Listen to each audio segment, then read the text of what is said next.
Aujourd'hui, ce n'est pas un coup de gueule, je voulais juste partager certains éléments de réflexion sur comment développer l'Ouest. Avec tout ce qu'on voit sur les réseaux sociaux, il y a beaucoup de gens qui demandent d'aller à l'Ouest et construire également des immeubles pour que ce soit aussi grandiose que Douala ou Yaoundé. Les gens ne comprennent pas que l'investissement en pays Bamileke est très différent de l'investissement dans les capitales. Il faut bien dire que Douala et Yaoundé sont des capitales cosmopolites où on trouve un peu de tout. C'est vraiment un mélange du Cameroun. Vous voyez un peu. Donc, le dynamisme qu'on a dans l'investissement de Douala ou Yaoundé, ce n'est pas le même dynamisme qu'on aura à l'ouest. Il faut comprendre que les Bamileke sont des êtres très pragmatiques. Les Bamileke n'aiment pas le bling-bling. Les Bamileke s'en foutent du bling-bling. Les Bamileke sont des êtres très pragmatiques. Quand on investit à l'ouest, le Bamileke va d'abord demander qu'est-ce que ça me rapporte. Vous voyez un peu. Et il y a un truc que j'ai remarqué. Quand vous allez en pays Bamileke, ce n'est même pas un pays Bamileke dans tout le Cameroun, mais puisqu'on parle de l'investissement en pays Bamileke, donc je vais juste vraiment prendre l'exemple de cette location-là. Donc, chez nous à l'ouest, quand il y a un business qui marche, quand quelqu'un vient avec son idée d'un business qui marche, tous les autres vont copier et faire ce business-là. Vous voyez un peu. J'ai une petite histoire. La dernière fois quand j'étais au Cameroun, à Bafoussam, il y avait une pizzeria qui était tenue par un arabe. Et puis je me suis dit, waouh, le gars là, il est fort. Est-ce qu'il sait que dès que les autres, les Bamileke là, vont apprendre à faire la pizza, il aura des concurrents. Et ça va pas tarder, il y a d'autres pizzerias déjà à Bafoussam parce que investir à l'ouest, pour investir à l'ouest, il faut le cardio. La concurrence est rude, vous voyez un peu. Donc, les gens disent qu'il faut aller construire des immeubles. Le Bamileke va réfléchir. L'immeuble va d'abord servir à quoi? Est-ce que c'est un immeuble pour les bureaux ou bien ça sera un immeuble pour résidentiel? Vous voyez un peu. Et si c'est par exemple un immeuble résidentiel, vous allez prendre par exemple un studio bien aménagé, etc. Et vous allez louer ce studio-là, peut-être disons à 50 000 francs CFA le mois. La première chose que le Bamileke va demander, hein, la première chose que nous, les Bamileke, on va demander, on va se poser la question, on va dire 50 000 francs par mois, avec 50 000, j'ai combien de sacs de ciment? Avec 50 000, si j'économise comme ça et comme ça, il dit qu'au bout de 3 ans, je peux même avoir construit ma maison. Donc, l'homme Bamileke, il va préférer aller vivre quelque part dans une autre chambre, même si elle n'est pas très belle, qui va lui coûter 10 000, mais il va économiser et au bout de 3 ans, il aura acheté son terrain et il aura construit sa maison. Donc, faire les petits immeubles, les jolis immeubles de résidentiel pour location résidentielle, disons, je ne pense pas que c'est un truc qui va marcher à l'ouest parce que les Bamileke ne louent pas. À l'ouest, on ne loue pas. Vous n'allez pas trouver des gens qui louent longtemps à l'ouest. Une famille mariée avec des enfants loués à l'ouest, ça ne dure pas. Ce n'est pas un business qui va euh, durer, disons ça comme ça. Et il y a aussi une autre chose, comme je l'ai dit, la dernière fois quand j'étais allée à Bafoussam, par exemple, je m'étais rendu compte qu'il y avait tellement d'hôtels. À chaque coup, il y avait d'hôtels parce qu'apparemment, nous, les Bamileke, les funérailles, donc tous les Bamileke de tous les différents coins du Cameroun, dès qu'il y a funérailles, ils vont à l'ouest et chacun dort dans des hôtels. Mais moi, je me suis aussi dit, mais si tout le monde fait des hôtels, finalement, le chiffre d'affaires de chacun va baisser. Mais ce n'est pas forcément comme ça que nous, les Bamileke, on voit les choses. Et il y a aussi un élément important que je voulais noter, c'est que ici aux États-Unis, par exemple, quand les grandes chaînes d'hôtels font leur business, il y a également des particuliers qui créent, qui mettent en place leur propre hôtel, peut-être un hôtel 3 étoiles dans un bon emplacement qui génère de l'argent.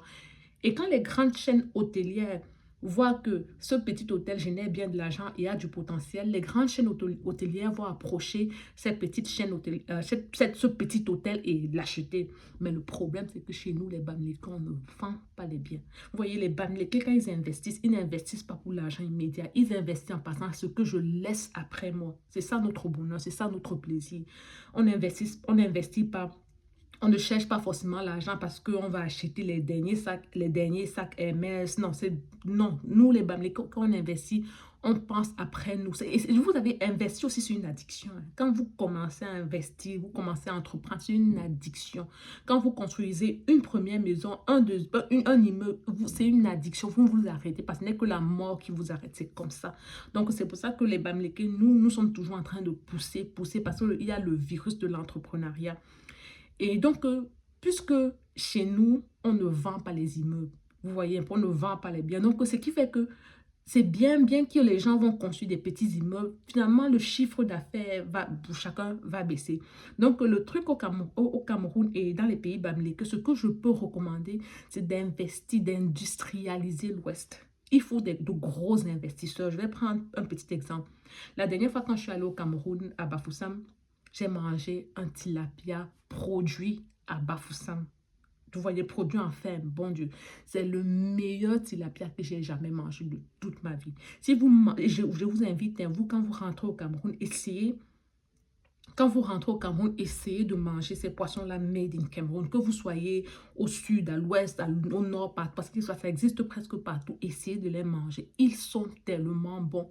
Quand vous les mangerez, vous ne serez plus en mesure, je vous promets, de manger les surgelés. Alors, ce qu'il nous faut, c'est industrialiser cela. J'aimerais préciser, quand je parle de l'élevage de poissons de masse, je parle vraiment de la pisciculture. Je ne suis pas sur des petits étangs, hein, vraiment dans des lacs. Parce qu'il y a des lacs à l'ouest qui ne sont pas exploités.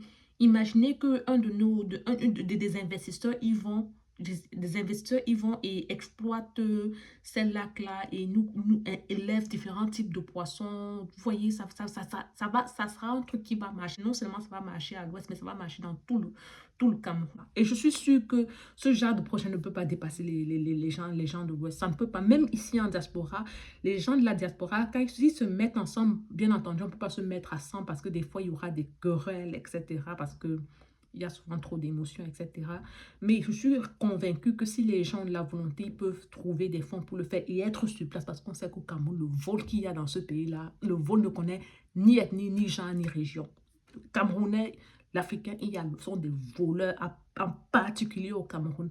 Mais n'empêche qu'il y a des gens qui réussissent et pour faire ce genre de projet, il faut être sur place. Donc, si si on veut développer l'Ouest, moi je pense que ça passe par l'industrialisation de l'Ouest. Par exemple, on a vu au Burkina Faso avec le capitaine Ibrahim Traoré qui a innové plusieurs usines de transformation de tomates. Je pense que ce genre de choses pour bien marcher au Cameroun, peut-être pas à l'Ouest, parce que je ne pense pas que les gens de l'Ouest consomment beaucoup de conserves. Je ne pense pas à l'Ouest. Il faut être très technique pour investir à l'Ouest. Si vous investissez à l'Ouest avec ce genre de trucs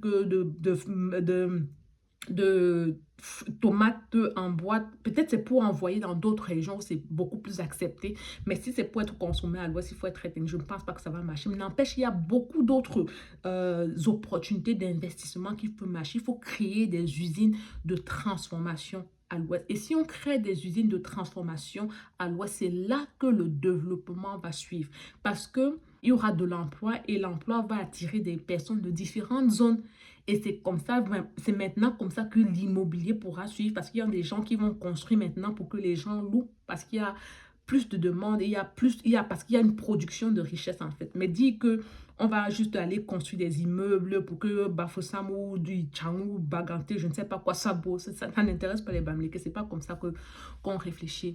Donc voilà, je voulais juste partager ces éléments de réflexion et dire que si on veut vraiment développer l'Ouest, je pense qu'il est temps d'investir vraiment dans l'industrialisation de l'Ouest, comme on a vu avec notre frère qui a déjà ouvert sa ferme. Donc, il y a même des structures d'abattage, de production, de conservation de la viande. Je sais qu'il y a tellement de choses à faire, de production vivrière. Bref, il y a tellement de choses à faire. Et c'est vrai qu'il y a également beaucoup de challenges parce qu'il n'y a pas assez de routes pour envoyer les débouchés à gauche et à droite. Donc, c'est pour ça aussi qu'il faut penser aux usines de transformation. C'est avec ces bases-là qu'on pourra penser à développer l'Ouest. Donc, voilà un petit élément de réflexion que je voulais faire et à bientôt.